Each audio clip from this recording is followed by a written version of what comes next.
Joining me now is Xaviaer DuRousseau, a former BLM activist, and Anton Daniels, a YouTuber, content creator. Xavier, let's start with you. You say you were personally, after watching them, offended by Obama's comments?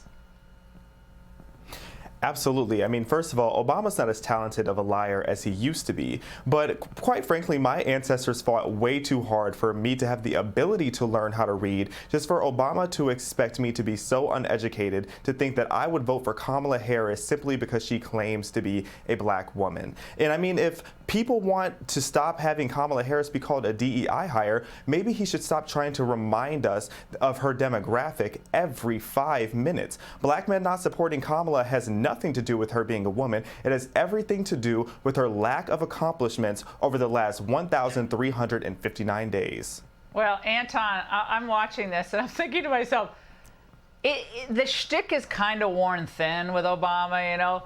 How you doing, Pittsburgh? You know, that whole, it just seems very 2002 or 3, I mean, 2008, I should say. Right? It doesn't quite have the same appeal, as megastar-ish as he is. You know, it's a Hail Mary pass, considering that we did vote him in based off of identity politics.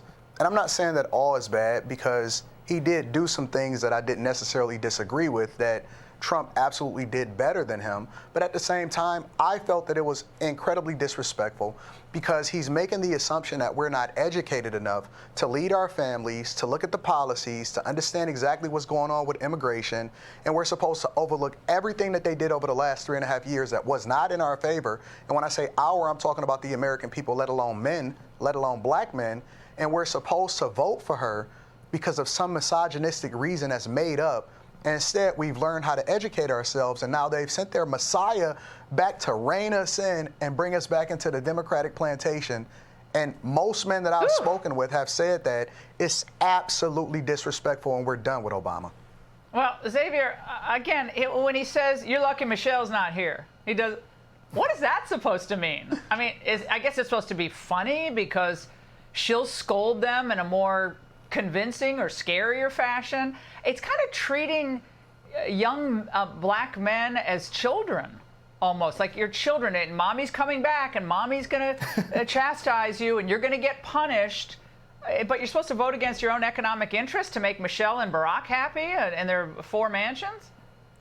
It's absolutely degrading, and black men are sick of being reduced to being expected to think with our skin color. We have seen how terrible the Obama-Biden-Harris trilogy has been for our country. It has completely demoralized our country, and quite frankly, Obama has no credibility, because this is the same man who heavily endorsed Joe Biden, and we all can feel in our pockets, and we can see it for sure at our border, just how terrible the Biden-Harris administration has been for our country. And Obama admitted himself back in an interview with Steve Colbert that if he could, he would run our country from an earpiece down in the basement, and it wouldn't surprise me if that's exactly what he's doing. Now, Xavier, excuse me, Anton, the media are really pushing Obama to be the, rescue agent for Kamala's campaign. Watch this. Barack Obama, with joy and with humor, is able to sort of get through to an audience that it's not okay to lie. It's not okay to sell the presidency. It's not okay to be a narcissist and to have the reins of the presidency. Anton, so Kamala's joy campaign isn't really working. So Obama's going to come in, and again, you're supposed to make less money in real terms, right, and be happy with it to make Obama and like MSNBC happy? I don't understand this argument. They took the same blueprint that got Obama elected, and he was a first for us, right? So our grandparents and our parents and things like that wanted to see this happen, but they were largely voting out of ignorance and voluntary ignorance, because they only wanted that identity politics in order to push him through into the presidency. But admittedly, where he was charismatic, she isn't. And so we can see through her. She's a chameleon.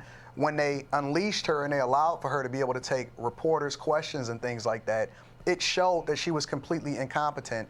And frankly, not only do we feel disrespected, but I'm uncomfortable with Obama standing in front of us trying to scold us and then divert our attention away from the things that's really meaningful, especially for our families. I'm not comfortable with him. I don't want to hear any more messages of hope. I don't want to hear any more messages of joy. I can feel it with my pocketbooks. My friends can feel it with their pocketbooks. And we're ready for him to get out of our way.